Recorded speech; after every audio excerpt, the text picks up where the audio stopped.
तो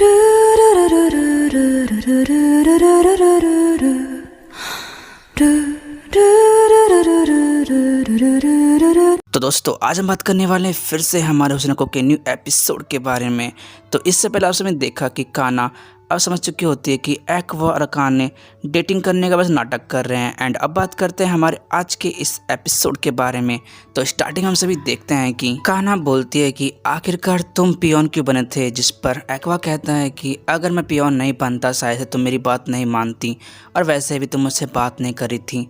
एंड इसके बाद हम सभी देखते हैं कि कान्हा ये सुनने के बाद काफ़ी ज़्यादा हंसती है और कहती है कि आखिरकार तुमने बस मेरे सब कुछ किया, वाह कितना अनरियलिस्टिक है। जिस पर एक्वा कहता है कि हाँ अगर मैं ऐसा नहीं करता शायद तो मेरी बात नहीं मानती और इसी वजह से मुझे सब कुछ करना पड़ा तुम्हारे लिए। एक्वा की बात सुनने के बाद कान्हा बोलते है कि तुम झूठ बोल रहे हो, तुम मुझसे बात करने के लिए ये सब कुछ कर रहे थे ताकि तुम मुझसे बात कर सको।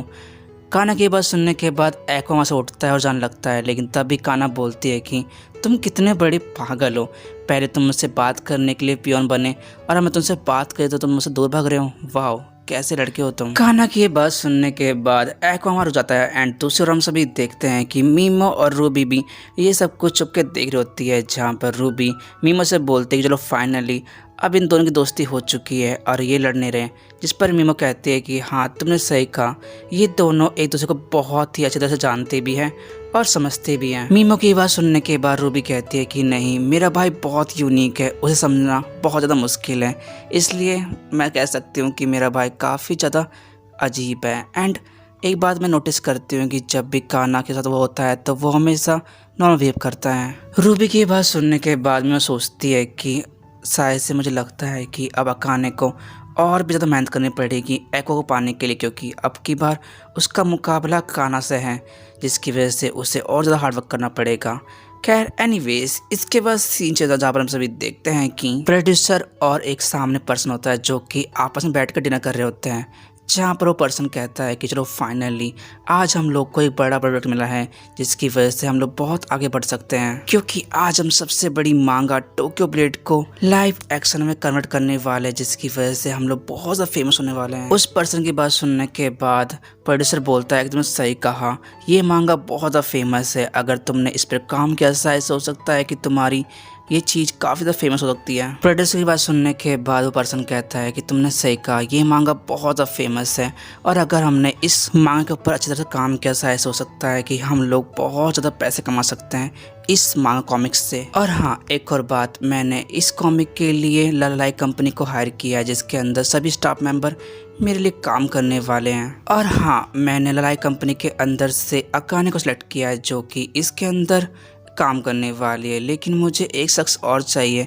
जो इस कॉमिक के लिए काम करे।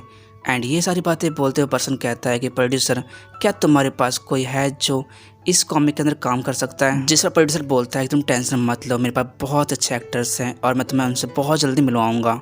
एंड इसके बाद फिर से सीन चलता है जहाँ पर हम सभी देखते हैं एक्वा और अकाने को जो कि आपस में बैठकर कुछ बातें कर रहे होते हैं और रूल के हिसाब से फोटो क्लिक कर रहे होते हैं, क्योंकि उन्हें डेटिंग चीज़ें कंटिन्यू रखनी पड़ेगी। एंड ये करने के बाद अकाने एक्वा से कहती है क्या तुम भी उस प्रोजेक्ट में काम कर रहे हो, जिस पर एक्वा कहता है कि तुम्हारा मतलब कि टोक्यो ब्लेड के बारे में, जिस पर अकाने कहती है कि हाँ तुमने सही कहा, मेरी ललाई कंपनी मुझे इस चीज़ के लिए काम के लिए फोर्स कर रही है।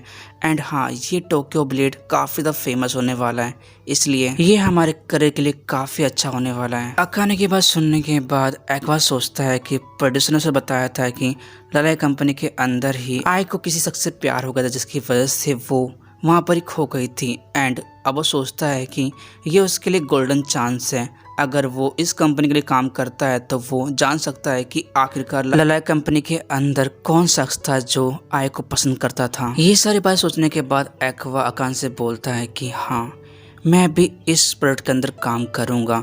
ये बात सुनने के बाद अकाने बहुत खुश होती है और वो एक्वा से बोलते हैं कि वो इस कॉमिक के अंदर प्रिंसेस साया का रोल प्ले कर रही है एंड उसे लगता है कि शायद से एक्वा को इसके अंदर डीमन टोक्यो का रोल मिलेगा और इस कहानी के अंदर वो दोनों लवर्स होंगे। लेकिन इसके साथ साथ इस स्टोरी के अंदर एक लव ट्रायंगल भी आएगा जिसके अंदर एक डीमन भी आएगी, लेकिन उसे नहीं पता कि आखिरकार उस डीमन लेडी का रोल कौन प्ले करने वाला है। ये सारी बातें अकाने सोच होती है, लेकिन तभी अचानक समय पर काना आती है और कहती है कि उस डीमन लेडी का रोल मैं प्ले करने वाली हूँ। एंड इसके साथ साथ वो अकाने को डांटती है और कहती है कि तुम्हें तुरंत ही सोशल मीडिया पर ऐसी फोटो अपलोड नहीं करनी चाहिए, क्योंकि तुम खुद सोचो अगर कोई स्टॉकर तुम्हें स्टॉक कर होगा शायद से वो तुम्हारी लोकेशन देख सकता है, जिसकी वजह से तुम लोग को थोड़ी बहुत मुसीबत हो सकती है। एंड ये सारी बातें काना बोल रही होती है, लेकिन तभी अचानक से काना कहती है कि अच्छा तुम उस डीमन लेडी का रोल प्ले कर रही हो।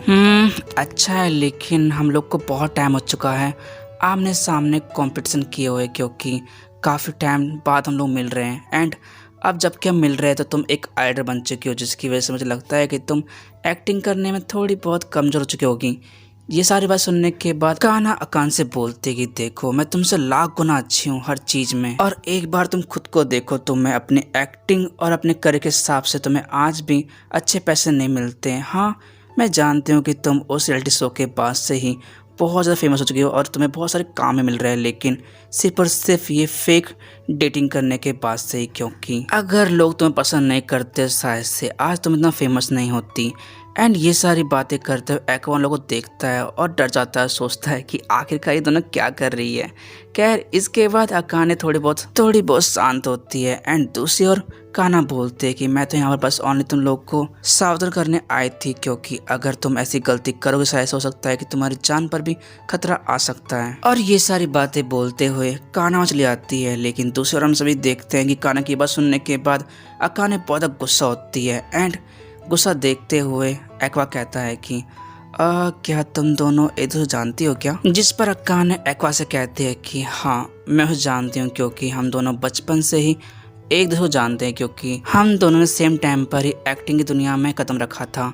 लेकिन काना उसकी सबसे बड़ी दुश्मन है, क्योंकि बचपन से लेकर अब तक जिस भी कॉम्पिटिशन के अंदर उन दोनों ने पार्टिसिपेट किया है हमेशा काना जीती है, जिसकी वजह से वो उसकी कॉम्पिटिटर है, जिसकी वजह से वो हमेशा उसे नफरत करती है। क्योंकि जब जब मेरे लिए कोई मेल लीड का रोल आया तब काना ने उस ऑडिशन को पहले दिया, जिसकी वजह से उसने मेरा हमेशा हर रोल छीना है। और हाँ एक और बात, वो बचपन से ही बहुत ज़्यादा टैलेंटेड थी एक्टिंग करने में, क्योंकि उसकी एक्टिंग काफ़ी ज़्यादा रियलिस्टिक थी, जिसकी वजह से उसे हमेशा आसान से रोल मिल जाया करता था। एंड मुझे कभी नहीं मिल पाया, लेकिन 10 साल पहले उसका फेम और नेम दोनों ऑटोमेटिक कम होने लगा, जिसकी वजह से उसे धीरे धीरे काम मिलना ही बंद हो गया था। और जब उसने एक्टिंग करियर बंद कर दिया तब मुझे अच्छे रोल मिलना स्टार्ट हो गए। एंड तब से लेकर अब तक मैं ही हमेशा ऊपर रही हूँ उससे। लेकिन अब फिर से हम दोनों आमने सामने हैं, लेकिन अब चाहे कुछ भी हो जाए मैं काना को मुझसे आगे नहीं जान दूंगी। एंड दूसरा हम सभी देखते हैं कि काना भी मन में गुस्से में जा रही होती है और कह रही होती है कि अब चाहे कुछ भी हो जाए अकाने को मैं आगे नहीं बढ़ने दूंगी। खैर एनीवेज इसके बाद सीन जहाँ पर हम सभी देखते हैं टोक्यो ब्लेड के डायरेक्टर को, जो कि अकाने और काना की फोटो के साथ देख रहे होते हैं, जहां पर वो उन दोनों प्रोफाइल देख कर बोलता है कि इनमें से एक बहुत ज़्यादा टैलेंटेड है एंड दूसरा है चाइल्ड गिफ्टेड एक्टर, एंड जिसका करियर 10 साल पहले काफ़ी ज़्यादा अच्छा था, लेकिन 10 साल के बाद उसका करियर बहुत ज़्यादा ख़राब हो गया था। और दूसरी और है आज की टैलेंटेड एक्ट्रेस अकाने, जो कि काफ़ी ज़्यादा टैलेंटेड है। हाँ मुझे लगता है कि शायद से इन दोनों को टोक्यो ब्लेड कॉमिक के अंदर लड़ते हुए देखना काफ़ी ज़्यादा मज़ेदार होगा। एंड ये सारी बातें वो डायरेक्टर सोचता है। एंड इसके बाद हम सभी देखते हैं कुछ एक्टर्स को जो कि टोक्यो ब्लेड के अंदर काम करने वाले होते हैं और जो कि अपनी अपनी स्क्रिप्ट पढ़ रहे होते हैं। एंड इसके बाद सीन चेंज जहाँ पर हम सभी देखते हैं रूबी को, जो कि शमशान घाट के अंदर आए के कब्र के ऊपर फूल रखने आई होती है, जहाँ पर हम सभी देखते हैं कि रूबी मन ही मन में सोचती है कि चलो फाइनली आज वो अपनी मॉम का ड्रीम पूरा कर चुकी है, क्योंकि आज वो एक फेमस आइडल बनने जा रही है। एंड इसके साथ साथ अब एक्वा भी एक फेमस एक्टर बनने वाला है, इसलिए आज वो बहुत ज़्यादा खुश हैं। एंड इसके साथ साथ दूसरे अनुसार भी देखते हैं कि एक्वा भी सोचता है कि मैं कितनी ज़्यादा हार्डवर्क कर रहा हूँ, लेकिन फिर भी मैं अभी तक भी आय के कातिल का पता नहीं लगा पाया, जिसकी वजह से मुझे काफ़ी ज़्यादा बुरा लग रहा है। लेकिन अब चाहे कुछ भी हो जाए मैं उस कातिल को ढूंढ के रहूँगा, चाहे कुछ भी हो जाए मैं उसको जिंदा नहीं छोड़ूंगा। बस वो एक बार मेरे हाथ लग जाए मैं उसको जान से मार डालूंगा।